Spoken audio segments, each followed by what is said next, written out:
أعوذ بالله من الشيطان الرجيم بسم الله الرحمن الرحيم الحمد للہ وکفا والسلام علی عبادہ الذین اصطفیٰ۔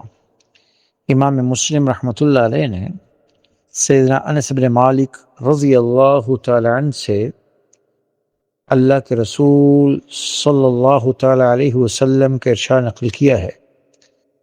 تلک صلاۃ المنافق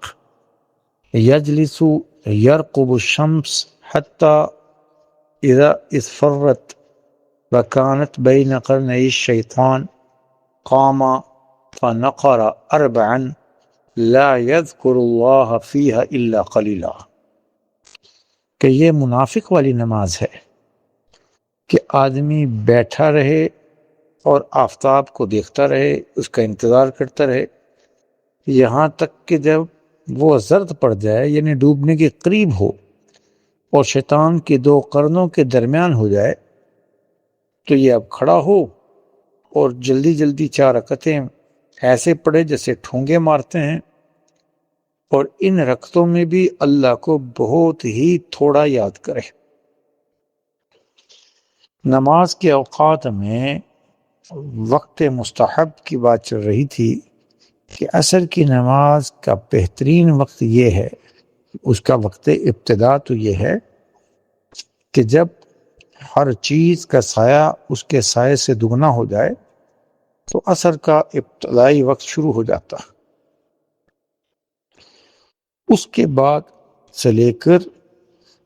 مجبوری کی ایسی وقت تک نماز عصر پڑھنا جائز ہے جب تک کہ سورج کی ٹکیا، گول ٹکیا اس پر نظر ٹکنے لگے اور وہ یعنی ابھی غروب نہ ہو۔ جائز تو ہے لیکن بلا ضرورت ایسے وقت تک اس نماز کو مؤخر کرنا جب اسفرار شمس ہو، سورج اتنا ڈوبنے کے قریب ہو، جیسے حدیث میں ذکر کیا کہ بالکل سورج زرد پڑ جائے اور شیطان کے 2 قرنوں کے درمیان، یعنی آفتاب کے غروب ہونے کا ذکر، اس وقت میں کچھ لوگ شیطان کے پجاری یا اس کے سورج کے پجاری عبادت کرتے ہیں، اس وقت میں ایک آدمی اٹھے اور نماز پڑھے،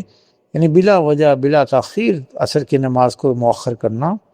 یہ نبی علیہ السلام نے اس کو پسند نہیں کیا۔ لہٰذا ایک ہے مجبوری کی صورت میں، سفر میں تھا، بیمار تھا، سویا رہ گیا، تو مغرب سے پہلے اگر اس دن کے عصر پڑھ لے تو یہ جائز ہے۔ مجبوری کی صورت میں انشاءاللہ کراہیت بھی نہیں ہے، لیکن بلا وجہ بلا ضرورت عصر کی نماز کو اتنا مؤخر کرنا، جیسا حدیث میں آیا اور ترجمے میں ہم نے بیان کیا، اتنا مؤخر کرنا یہ مکروہ تحریمی ہے، نبی علیہ السلام نے منع فرمایا۔ اس حدیث کی راوی جناب انس بن مالک رضی اللہ تعالی عنہ نبی علیہ السلام کے خادم خاص۔ جب نبی علیہ السلام مدینہ منورہ تشریف لائے تو سیدنا انس بن مالک کی عمر مبارک اس ٹائم تک 10 برس کی تھی،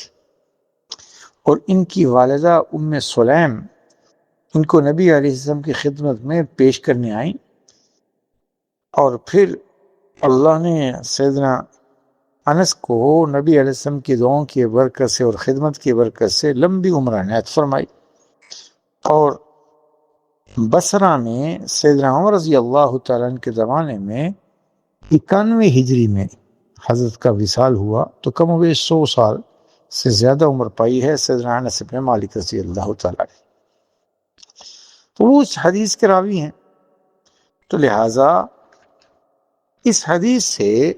جو ہمیں معلوم ہوا وہ یہ کہ عصر کی نماز کو اور ہر نماز کو اس کے وقت مستحب میں پڑھنا چاہیے۔ ایک ہے وقت ابتدا، ایک ہے وقت انتہا،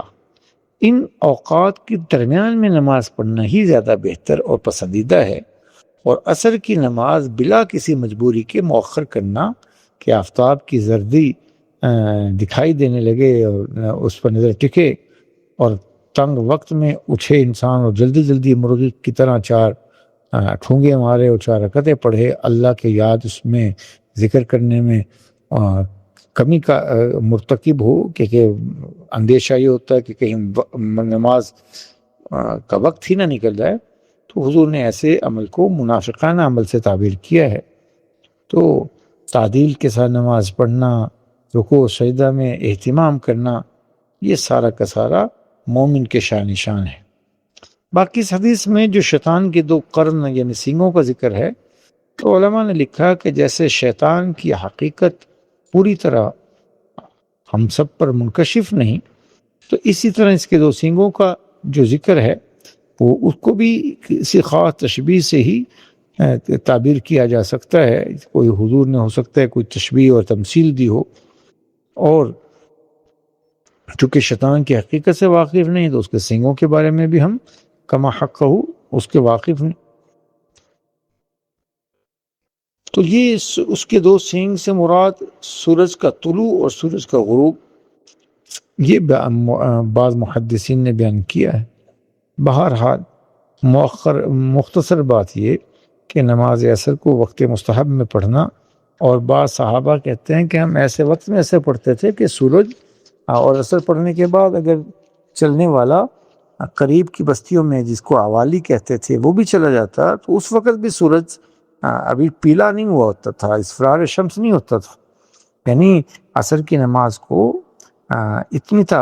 اچھے وقت مستحب میں پڑھنا کہ سورج ذرا نظر آ رہا ہو اور اس پر نظر ٹک نہ رہی ہو، تو یہ سنت ہے۔ اللہ ہم سب سے راضی ہو، دین سیکھ کر عمل کرنے کی توفیق نصیب فرمائے۔